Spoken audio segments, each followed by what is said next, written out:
Abroad MBBS നോക്കുന്നവരാണോ നിങ്ങൾ? Main ആയിട്ട് ഉസ്ബെക്കിസ്ഥാനിൽ. അങ്ങനെയാണ് ഈ വീഡിയോ സ്കിപ്പ് ചെയ്യരുത്. താഷ്കന്റ് ആയാലും സമർക്കന്ത് ആയാലും അതുപോലെ തന്നെ ബുഹാര ആയാലും ഫോറിൻ MBBS പഠിക്കുന്നതിന് മുന്നേ നിങ്ങൾ അറിഞ്ഞിരിക്കേണ്ട കുറച്ച് കാര്യങ്ങൾ. ഉസ്ബെക്കിസ്ഥാനിലെ MBBS കുറിച്ച് ഞാനൊരു ക്ലിയർ ഐഡിയ തരാം.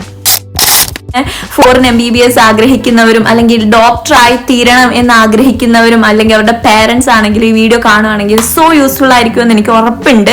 അതുപോലെ തന്നെ ഇതിൽ എനിക്ക് എൻ്റെ അനുഭവത്തിൽ നിന്നും അല്ലെങ്കിൽ ഞാൻ വന്നത് എങ്ങനെയാണോ അല്ലെങ്കിൽ ഞാൻ ഇവിടെ എത്തിപ്പെട്ട എങ്ങനെയാണോ ഞാൻ അടച്ച ഫീസ് എങ്ങനെയാണോ അത് വെച്ചിട്ടുള്ള ഒരു വീഡിയോ ആണ്. അല്ലാതെ ഒരു ഏജൻസീസിന്റെ അണ്ടറിൽ നിന്നോണ്ടോ അല്ലെങ്കിൽ ഇവർ പറയുന്ന രീതിയിൽ ഒരു വൈറ്റ് വാഷ് ചെയ്ത് സംസാരിക്കാനോ എനിക്കറിയത്തില്ല. ഡയറക്റ്റ് ആണ്. ഞാൻ എന്താണ് പേ ചെയ്തത്, ഞാൻ എന്താണ് ഇവിടെ, എനിക്ക് എന്താണ് എൻ്റെ ലൈഫ്, എന്താണ് എൻ്റെ സിറ്റുവേഷൻ എന്നൊക്കെ വെച്ചിട്ടാണ് ഞാൻ ഈ വീഡിയോ ചെയ്തത്. അപ്പൊ അസ്സലാമു അലൈക്കും, എൻ്റെ പേര് സാലിഹ നൗഷാദ്. ഞാനിവിടെ സമർക്കന്ത് സ്റ്റേറ്റ് മെഡിക്കൽ യൂണിവേഴ്സിറ്റി ഉസ്ബെക്കിസ്ഥാനിൽ പഠിക്കുകയാണ്. ആക്ച്വലി ഞാൻ ഈ വീഡിയോയുടെ ഒരു റീസൺ ഉണ്ട്. കാരണം കുറേ നാളായിട്ട് ഞാൻ ഓരോ വീഡിയോസ് അപ്ലോഡ് ചെയ്യുമ്പോൾ എവിടെ പഠിക്കണേ, അവിടുത്തെ ഫീസ് സ്ട്രക്ചർ എങ്ങനെ, അവിടുത്തെ കാര്യങ്ങൾ എങ്ങനെ, എഡ്യൂക്കേഷൻ ലോൺ പ്രൊവൈഡ് ചെയ്യുന്നുണ്ടോ, അതുപോലെ കുറേ കാര്യങ്ങൾ അറിയാൻ വേണ്ടി സ്റ്റുഡൻസ് നല്ല എക്സൈറ്റഡ് ആണ്. മെയിനായിട്ട് അബ്രോഡ് MBBS ചെയ്യാൻ ഉദ്ദേശിക്കുന്ന കുട്ടികളോട് എനിക്ക് പറയാനുള്ള കാര്യം, നിങ്ങൾ ഫ്രോഡ് ആയിട്ടുള്ള ഏജൻസീസിൽ വീണ് പോകാതിരിക്കുക. നിങ്ങൾ മെയിനായിട്ട് ചെയ്യേണ്ട കാര്യങ്ങൾ അത് മാത്രമാണ്. നിങ്ങൾ ഏറ്റവും കൂടുതൽ ചെക്ക് ചെയ്യുക, അല്ലെങ്കിൽ നിങ്ങൾക്ക് അറിയാവുന്ന ഉറപ്പ് വിശ്വാസമുള്ള ഒരാളുടെ അണ്ടറിൽ മാത്രം പോവുക. അങ്ങനെയൊക്കെയുള്ള കാര്യങ്ങൾ നിങ്ങൾ മെയിനായിട്ട് നോക്കണം. എന്താന്ന് വെച്ചാൽ നമ്മുടെ കൂടെ തന്നെ വന്ന കുട്ടികളിനകത്ത് ഫീസിന് ഫ്ലക്ച്വേറ്റ് കൂടുതലും ഉണ്ടായ കുട്ടികളും അതുപോലെ തന്നെ ടെമ്പററി വിസ എടുത്തിട്ട് സ്റ്റുഡൻറ് വിസ എടുക്കാതെ വന്ന കുട്ടികളും അതുപോലെ തന്നെ ടെലക്സിനകത്ത് പ്രശ്നം വന്ന കുട്ടികളും ഒക്കെ ഉണ്ട്. അപ്പൊ നിങ്ങൾ അതുപോലുള്ള കാര്യങ്ങൾ, നിങ്ങൾ ബേസിക് ആയിട്ടുള്ള ഈ കാര്യങ്ങളൊക്കെ ക്ലിയർ ചെയ്തതിന് ശേഷം മാത്രം ഇങ്ങോട്ടേക്ക് വരിക. ആദ്യം ഞാൻ നിങ്ങൾക്ക് MBBS അബ്രോഡിനെ കുറിച്ചൊരു ക്ലാരിഫിക്കേഷൻ തരാം. നമ്മൾ ഏത് കോളേജ് ചൂസ് ചെയ്താലും അതിപ്പം ഏത് രാജ്യത്താണെങ്കിലും നമ്മളുടെ NMC WHO ഗൈഡ് ലൈൻസ് ഒക്കെ അവിടെ ബാധകം ആണോ, അതവിടെ ക്ലിയർഡ് ആണോ എന്ന് മാത്രം ചെക്ക് ചെയ്തതിന് ശേഷം കോളേജ് ചൂസ് ചെയ്യുക. ആൻഡ് നിങ്ങളുടെ സർട്ടിഫിക്കറ്റ് എപ്പോഴാണ് വാലിഡ് അല്ലാത്തത് നിങ്ങൾക്കറിയോ? നിങ്ങൾ നീറ്റ് UG ക്വാളിഫൈഡ് അല്ലാതെ അബ്രോഡ് MBBS പഠിക്കാൻ വന്നു കഴിഞ്ഞാൽ നിങ്ങൾക്ക് നാട്ടിൽ പോയിട്ട് ഇന്ത്യയിൽ വർക്ക് ചെയ്യാൻ പറ്റത്തില്ല. കാരണം നിങ്ങൾ ഇന്ത്യയിൽ വർക്ക് ചെയ്യുകയാണെങ്കിൽ നിങ്ങൾ ഉറപ്പായിട്ടും നീറ്റ് ക്വാളിഫൈഡ് ആയിരിക്കണം. അത് മിക്ക ഏജൻസീസും പറഞ്ഞു തരത്തില്ല. കാരണം നിങ്ങളോട് പറയും ഇഷ്യൂ ഇല്ല, നിങ്ങൾ അവിടെ വന്ന് പഠിച്ചോ, പിന്നെ എപ്പോഴേലും ക്ലിയർ ചെയ്താൽ മതി, ക്ലിയർ ചെയ്തില്ലെങ്കിലും പ്രശ്നമില്ലെങ്കിൽ നാട്ടിൽ വർക്ക് ചെയ്യാന്നൊക്കെ പറയും. ബട്ട് നമ്മുടെ NMC WHO ഗൈഡ് ലൈൻസിലൊക്കെ അത് വ്യക്തമായിട്ട് പറയുന്നുണ്ട്, നമ്മൾ നീറ്റ് ക്വാളിഫൈഡ് ആണെങ്കിൽ മാത്രമേ നമ്മുടെ അബ്രോഡ് MBBS കഴിഞ്ഞിട്ട് നമുക്ക് ഇന്ത്യയിൽ വന്ന് വർക്ക് ചെയ്യാൻ പറ്റൂ. അപ്പോൾ എന്നോട് സീക്ക് ചെയ്യുന്ന സ്റ്റുഡൻസിനോട് ഞാൻ എപ്പോഴും പറയാറുണ്ട്, നിങ്ങൾ നീറ്റ് ക്വാളിഫൈഡ് അല്ലെങ്കിൽ സപ്പോസ് നിങ്ങൾ ഇന്ത്യയിൽ വർക്ക് ചെയ്യാൻ ഉദ്ദേശിക്കുന്നില്ലെങ്കിൽ പോലും സംടൈംസ് നമുക്ക് ആവശ്യം വന്നേക്കാം. നമ്മൾ ഇന്ത്യൻ സിറ്റിസൺസ് ആണ്, നമ്മുടെ കാര്യങ്ങളൊന്നും പറയാൻ പറ്റത്തില്ല. സോ അങ്ങനെ ഉണ്ടെങ്കിൽ നിങ്ങൾ നീറ്റ് ഉറപ്പായിട്ടും ക്വാളിഫൈഡ് ആയതിനു ശേഷം മാത്രം അബ്രോഡ് MBBS കുറിച്ച് ചിന്തിക്കുക. ഇനി നമുക്ക് ഉസ്ബെക്കിസ്ഥാനിലെ കോളേജിനെ കുറിച്ച് അറിയാം. ഉസ്ബെക്കിനെ കുറിച്ച് എനിക്ക് മെയിൻ ആയിട്ട് പറയാനുള്ളത്, ഈ കൺട്രി നല്ല അഫോർഡബിളും സേഫ് ആയിട്ടുള്ള ഒരു കൺട്രിയാണ്. സമർക്കന്തിലാണെങ്കിലും ബുഹാരയിലാണെങ്കിലും എവിടെ ആണെങ്കിലും ഇവിടെ എല്ലാം അക്കാഡമിക്കലി നല്ല കോളേജുമാണ്, സർട്ടിഫിക്കറ്റ് എല്ലാം വാല്യൂഡും ആണ്. അപ്പം നിങ്ങൾക്ക് അങ്ങനെയുള്ള ട്രസ്റ്റ് ഇഷ്യൂസും കാര്യങ്ങളൊന്നും വേണ്ട. ഇവിടെ പഠിച്ച WHO NMC ഒക്കെ ഗൈഡ് ലൈൻസ് ബാധിക്കുന്നുണ്ടോ, അത് നിങ്ങൾ ഈ നാട്ടിൽ വന്നാൽ വർക്ക് ചെയ്യാതിരിക്കാൻ പറ്റുമോ, അങ്ങനെയൊന്നുമില്ല. നിങ്ങൾ നീറ്റ് ക്വാളിഫൈഡ് ആണെങ്കിൽ, ഇപ്പം ഞാൻ വന്ന ഇയറിൽ നീറ്റ് ഞാൻ ക്വാളിഫൈഡ് ആണെങ്കിൽ എനിക്ക് നാട്ടിൽ 6 വർഷത്തിന് ശേഷം FMG ആണെങ്കിൽ FMG, നീറ്റ് ഇനി വന്നു കഴിഞ്ഞാൽ നെക്സ്റ്റ് അത് ക്ലിയർ ചെയ്തിട്ട് എനിക്ക് അവിടെ വർക്ക് ചെയ്യാവുന്നതാണ്. ഈ കോളേജസ് ഒക്കെ തന്നെ NMC WHO ഒക്കെ വെരിഫൈഡ് ആയിട്ടുള്ള കോളേജ്, സർട്ടിഫൈഡ് ആയിട്ടുള്ള കോളേജാണ്. പിന്നെ ഞാൻ മോസ്റ്റ്ലി റെക്കമെൻഡ് ചെയ്യുക ഈ 3 കോളേജിൽ ഏതെങ്കിലും ചൂസ് ചെയ്യാനാണ്. കാരണം ഞാൻ പഠിക്കുന്നത് വെച്ചിട്ടും എൻ്റെ ഫ്രണ്ട്സ് പഠിക്കുന്നത് വെച്ചിട്ടും ഒക്കെ I felt these 3 colleges are best in Uzbekistan.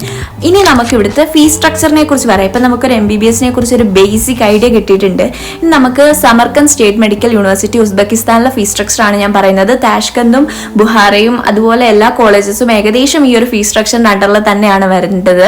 അപ്പം നമുക്ക് ആദ്യം സമർക്കന്ത് സ്റ്റേറ്റ് മെഡിക്കൽ യൂണിവേഴ്സിറ്റിയിലെ ഫീസ് സ്ട്രക്ചർ പറയാം. ഇപ്പൊ കറന്റ്ലി നമുക്ക് $3,500 ആണ് യൂണിവേഴ്സിറ്റി ഫീ ആവുന്നത്. അപ്പൊ നമുക്ക് 6 ഇയേഴ്സും ആ ഫീ തന്നെയാണ്. ഇവിടെ ഫ്ലക്ച്വേഷൻസ് വരാറില്ല സാധാ കോളേജ് വെച്ചിട്ട്.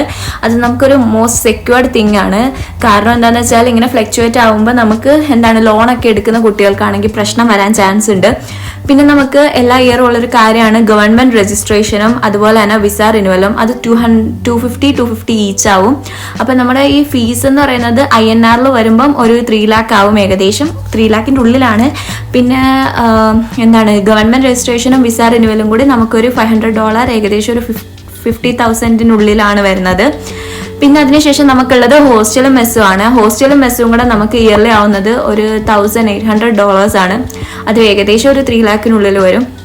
ഈ കാര്യങ്ങളാണ് നിങ്ങൾക്ക് ബേസിക് 6 ഇയേഴ്സും നീണ്ടു നിൽക്കുന്നത്. പിന്നെ നമ്മൾ ഫസ്റ്റ് ഇയറിൽ വരുമ്പോൾ മാത്രമാണ് നമുക്ക് കുറച്ചും കൂടെ എമൗണ്ട് എക്സ്ട്രാ വരുന്നത്. കാരണം നമ്മൾ പുതുതായിട്ട് ഒരു കോളേജിൽ പോകുമ്പം അതിൻ്റെതായ ക്രൈറ്റീരിയസും കാര്യങ്ങളും പേപ്പേഴ്സും കുറേ പരിപാടി ഉണ്ട്. പിന്നെ നിങ്ങളുടെ ഫ്ലൈറ്റ് ടിക്കറ്റ്, നിങ്ങളുടെ വിസ, നിങ്ങൾക്ക് സ്റ്റുഡൻറ്റ് വിസ എടുക്കണം, ടെലിക്സ് എന്ന് പറഞ്ഞൊരു സംഭവം ഉണ്ട്, ഇതൊക്കെ എടുക്കണം. സോ ഫസ്റ്റ് ഇയർ വരുമ്പോൾ മാത്രം നിങ്ങൾക്ക് ഇച്ചിരിയും കൂടെ എമൗണ്ട് കൂടും. ഐ ഗസ് എനിക്ക് ടോട്ടലി ഒരു 7 to 8 lakh ആയി first year full, whole year according എല്ലാം കൂടെ എന്ന് വെച്ചാൽ എക്സ്പെൻസും വന്ന എല്ലാം വെച്ചിട്ട്. അപ്പം സെക്കൻഡ് ഇയർ ഓൺവേർഡ്സ് അതൊരു 5 lakh 4 lakhിനുള്ളിൽ നിൽക്കും. അങ്ങനെയായിരിക്കും നമ്മുടെ ഒരു ഫീസ് സ്ട്രക്ചറിൻ്റെ ഒരു പോക്ക്. ഇത് ഞാൻ എൻ്റെ ഫീസ് സ്ട്രക്ചർ വെച്ചിട്ടാണ് പറയുന്നത്. അതുപോലെ തന്നെ പിന്നെ ഓരോ കോളേജിനും അത് ജസ്റ്റ് ഒരു ഡോളറിൻ്റെ വ്യത്യാസത്തിൽ ഫ്ലക്ച്വേറ്റ് ചെയ്യും. അതുപോലെ തന്നെ ഇപ്പം നമ്മളുടെ കറൻസി ടു ഡോളറിലും ഫ്ലക്ച്വേഷൻ വന്നു കഴിഞ്ഞാൽ ഇതിലൊരു ഡിഫറൻസ് വരാൻ ചാൻസ് ഉള്ള മെയിൻ ഡൗട്ടാണ് ലോൺ പ്രൊവൈഡ് ചെയ്യുന്നത്. ലോൺ പ്രൊവൈഡ് ചെയ്യുന്ന പറയുന്നത് നമുക്ക് ഏറ്റവും റൂട്ടഡ് ആയിട്ടുള്ള ഏജൻസി വഴി ലോൺ പ്രൊവൈഡഡ് നമുക്ക് പേപ്പേഴ്സ് കിട്ടുന്നതായിരിക്കും ഏറ്റവും നല്ലത്. അല്ലെങ്കിൽ അതിനാ പേപ്പർ ലാഗ് ആവാനും ടൈം ലാഗ് ആവാനും ഒക്കെ ചാൻസ് ഉണ്ട്.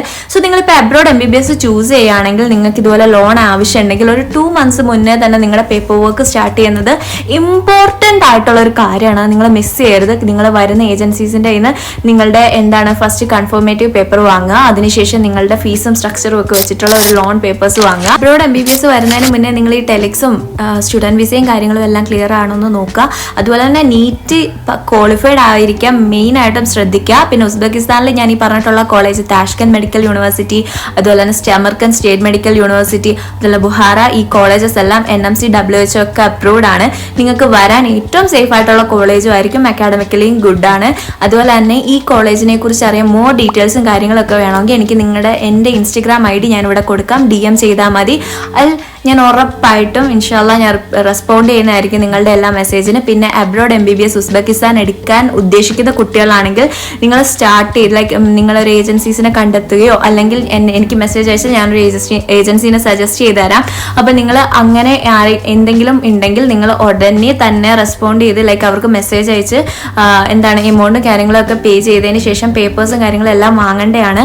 കാരണം എന്താണെന്ന് വെച്ചാൽ നിങ്ങൾ ഡിലേ ആവുന്നതനുസരിച്ച് നിങ്ങൾക്ക് സീറ്റിൻ്റെ ചാൻസ് കുറയുന്നതായിരിക്കും. കാരണം താഷ്കന്തും സമർക്കന്തും അതുപോലെ തന്നെ ബുഹാർ ഇങ്ങനെയുള്ള കോളേജൊക്കെ ഭയങ്കര അഫോർഡബിളും അക്കാഡമിക്കലി നല്ല കോളേജുമാണ്.